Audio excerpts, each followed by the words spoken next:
what is your favorite thing about mixing? Well, the reason why I like mixing is I like taking raw recordings, good recordings by good artists. That's huge. People don't believe me when I say this, but it's true. It's been true since I started. I'd say about 25% of the work that's offered to me, I turn down for a variety of reasons. Usually it's the musicianship and the quality of the recording. I don't mix crappy recordings. I've had people ask me a bunch of times, can you show us how to take crappy recordings and make them sound great? And the answer is absolutely not. There's no such thing, no matter what anybody tells you. You could take certain things and fix certain things. I'm not saying there's nothing that can be done, but crappy recordings only sound like crappy recordings. It's hard. You're not going to polish a turd. So I don't do that. So so my favorite thing about mixing is taking great songs by great musicians that are recorded well and taking those raw things and making them sound finished like a record. Because even if the recording is really good and even if the musicianship is stellar, the raw recording to the finished product, big difference. And so I like taking that and sculpting that and making it sounds great. So when you listen to it, it's like, the fur stands up. That's what I like about it. I've always liked that. So that's my favorite thing. There's not one favorite thing I like about it. I like the whole process, but just taking something that's in its rawest form and making it sound awesome. And then working with a client and looking at the look on their, that's probably my favorite thing too, is, when you have a client or an artist that's really happy, it is a good feeling. You feel proud. At least I do. I've had times where I did a record last year for someone, a full album, and they listened to a couple of the first couple of mixes they said they listened to them around in their car, and it was a female artist, and she said she cried happily. Didn't cry like, oh my God, who did I hire? But she said that it sounded so good to her, it brought her to tears. And I that was like,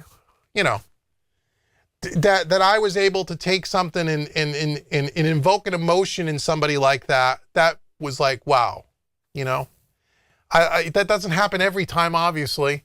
But yeah, so it's really seeing the way, or like if you watched my, if you haven't watched my video, I think it was last week on the follow-up video on the Trinoff.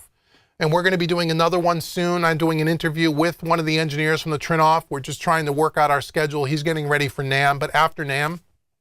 Anyway, if you watch that video, I actually read you an email of a mix I did for someone. I read you the email that he wrote me. I finally played your mix of Eye to Eye, name of the song. In fact, I played it no less than 9 times before writing this email. I played it on my studio monitors twice, my cell phone twice. I burned a CD and played it in my car. I played that CD on an old-fashioned boombox. I then played it back twice through my TV, and there was another playback, but I'll be damned if I can remember at this moment what it was. So he did it, but he played it on all those systems. It translated wonderfully on all platforms. Marvelous. The crispness and the opening piano is stunningly delicious. The bass is tight, the snare is orgasmic, and yet it sounds like Elm Treason, name of the band. It sounds like a unique band that we try to maintain, that rockin' acoustic thing that we don't hear too many people doing. And you gave Bobby's solo just a little extra something. And the vocals, damn, exclamation point. What I love overall is that you basically kept my vision for the song, sound, and vibe, which I accomplished using 99,000 plugins before I found you at Home Recording Made Easy. It's funny. And you use those techniques I've been watching you talk about and implement along with Analog Love, giving it a nice open sound that breathes. You didn't compromise what we do. Bravo, just freaking bravo. And it was really talking about the Trinoff and the room correction, but really how happy he was. And so that's really my favorite thing. I like taking it and making it sound good, but I really like when the client is really happy.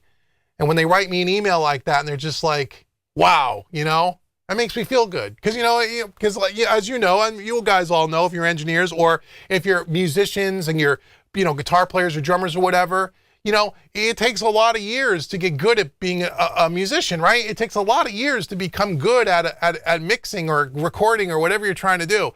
And even though I'm still, nowhere, I'm still learning. I'll never be finished, right? I'm always feel like I'm getting better, or at least I try. So it's just, you feel a sense of accomplishment. And if you can make somebody happy like that, that's probably my favorite thing. So that's a long-winded answer, but hope that helps.